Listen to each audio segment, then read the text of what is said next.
Vamos falar então, para terminar a conversa, sobre as vacinas contra a Covid, as tecnologias que a gente está usando hoje. E são inúmeras, tá? Então vamos ver aqui o slide que eu acho super interessante. Esse aqui é o vírus do Covid, a representação. Tá? Então você tem o material genético do Covid, que é essa parte vermelha aqui, ó, do meio. Você tem a membrana celular, você tem o envelope aqui, várias proteínas, tá? E o spike, que é a proteína que ele injeta o DNA. Lembra que a gente falou que o vírus encosta, fura a célula e injeta o DNA? Então a maior parte das pessoas está procurando vacinas contra esse spike, que é a agulha, né? Que seria a parte mais conservada do vírus. Se a agulha para de funcionar, o vírus não tem mais capacidade infectiva. Então, é uma das partes mais conservadas que não deve sofrer grandes mutações. Até pode acontecer de sofrer mutações, mas tem partes essenciais dessa proteína que, se sofrerem mutação, não adianta, que a célula não consegue se ligar. Então faz sentido, porque essa aqui é uma parte essencial. Como se fosse o coração do vírus. Tá? Então, o vírus, se tiver uma mutação no coração, morre. Então só dá para ter. Então faz sentido a gente usar contra isso. Tá? Então, primeiras vacinas algumas vacinas estão sendo feitas é contra o spike, com essa proteína. Tá? Algumas outras vacinas são contra vírus inativado. Então, como você faz o da gripe? Pega o vírus, inativa e entrega para o corpo observar. Tá? Essa aqui, por exemplo, é a Coronavac, que é a vacina chinesa com o Butantan. Tá? Vírus inativado. A outra é vírus atenuado, tá? Mesmo mecanismo de febre amarela e etc.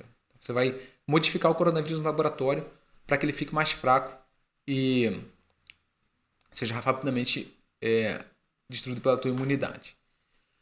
A outra é vacinas recombinantes, são partes dessa proteína do spike. Aqui é outra parte do spike, tá? Outras vacinas são como mais ou menos hepatite B, é o vírus sem material genético, só a casca dele vazia. Então você vai dar a casca do vírus para a tua imunidade reconhecer. Outra que você vai dar, outra possibilidade é tirar um pedacinho do material genético do vírus, que é o pedacinho que codifica a proteína spike, vai botar num outro vírus. Então veja a complexidade.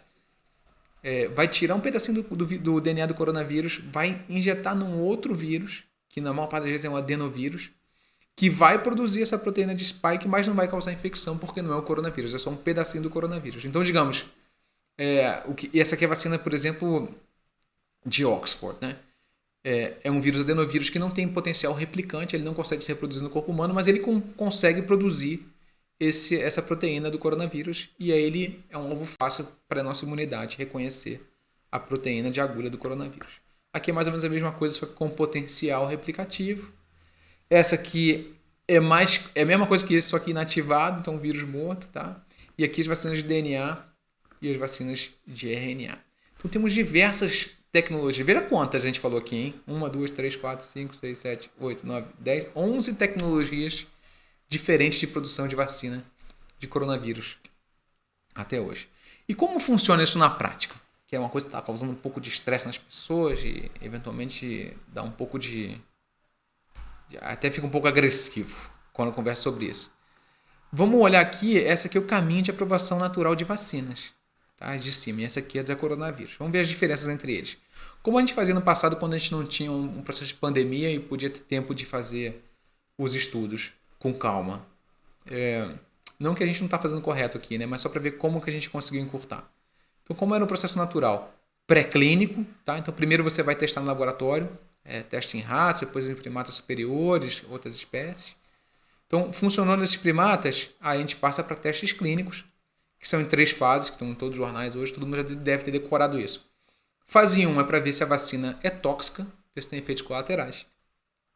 É um estudo pequeno, tá? Só para ver com voluntários sãos, para ver se você tem algum efeito colateral. Não havendo efeitos colaterais, a gente passa para a fase 2, que é ver se a vacina é efetiva. Então você vai pegar um número um pouco maior de pessoas e vai olhar, por exemplo, se a vacina produz anticorpos. Você faz a vacina, daqui a 15 dias você vai medir se fez anticorpos. Se fizer anticorpos, você fala, opa, a vacina está funcionando, não teve toxicidades maiores, a gente vai passar para um fase 3, que é um estudo randomizado, que a gente chama. Então você vai pegar um grupo grande de pessoas, convidar para o estudo e vai falar, olha, vocês vão receber ou vacina ou placebo. O tratamento vai ser feito ao acaso. Nem eu sei, nem você sabe, só a pessoa que está organizando o estudo. E a gente vai acompanhar essas pessoas ao longo do tempo para ver que se quem fez a vacina pegou menos coronavírus do que quem não fez a vacina, quem fez o placebo. Tá? Então esse é um processo habitual. Depois disso, os resultados são enviados para a autoridade de saúde. A autoridade de saúde aprova, começa a fabricação. Tá? Então a fabricação aqui na primeira fase é lá no final. Como que a gente está fazendo hoje para tentar encurtar um pouco esse tempo para a gente ter as vacinas? Essas fases pré-clínicas, todas em laboratório, a gente está copiando, a gente já sabe. A gente não teve que fazer de novo. A gente copia de outras vacinas. Então, a gente já sabe como funciona, faz testes muito rápidos para ver se os resultados são parecidos com as vacinas anteriores. Como a gente viu, as tecnologias são usadas para vários tipos de vacinas diferentes. Então, a gente usa as mesmas tecnologias e verifica. Depois, quando a gente vai fazer o estudo clínico, a gente começa a fazer os estudos rápido, uma fase em cima da outra, sem muito tempo para intervalo entre elas. Então, se você faz o estudo de fase 1, não teve toxicidade, já começa o de fase 2, que é para ver se tem anticorpos. E aí, o que está acontecendo agora? Tem várias vacinas em fase 3 e os laboratórios já estão produzindo as vacinas. Não estou esperando a aprovação das autoridades de saúde. Eles produzem as vacinas agora. E aqui está escrito bem claro aqui embaixo, sob risco. Tá? Porque se depois dar errado, ele vai pegar essa vacina aqui e jogar tudo fora. Então, todas as vacinas hoje estão, quer dizer, as mais avançadas, estão nessa fase. Quem está em mais avançado está aqui. Está terminando os estudos de fase 3 e já está produzindo as vacinas. Porque se for positivo, o que eles vão fazer? O estudo. Eles vão submeter para a autoridade de saúde. Na hora que eles aprovarem, você já tem a vacina pronta para tomar. Tá? Então, é um pouco arriscado? É. Mas se a gente espera isso aqui, a gente vai atrasar mais 1 ano, 2 para tomar a vacina, então já está sendo produzido agora. Os contratos todos de vacina que a gente está tendo hoje também são aqui. Tá? Então eu não estou falando assim, olha, a gente vai pegar essa vacina de não sei da onde e vai usar o brasileiro como cobaia. Não, óbvio que não. Nenhum lugar do mundo vai usar ninguém de cobaia. Os contratos são todos de intenção de compra. Se der certo, o fase 3, eu quero comprar 50 milhões de doses da tua vacina. Eu já vou assinar agora o contrato. Me comprometendo a comprar a vacina se for positivo e se eu tiver aprovação da Anvisa. Nenhuma vacina vai ser aplicada a nenhuma pessoa fora do estudo científico sem aprovação de Anvisa. Tá? Então, essa coisa que está tendo agora com preconceito de vacina chinesa, né? Como se fosse só porque é na China é diferente. Vai usar o brasileiro de cobaia. Não é nada disso, tá? A vacina chinesa está aqui, que não é nem chinesa propriamente, né? É chinesa com o Butantan, a parceria de desenvolvimento. Está em fase 3, 9 mil pessoas fizeram o teste. Na hora que sair os resultados, a gente já está com essa vacina assinada para comprar e vai poder aplicar rapidamente na população. Tá? A mesma coisa está acontecendo com a vacina de Oxford, com estados diferentes do Brasil. A mesma coisa está acontecendo com a vacina da Rússia.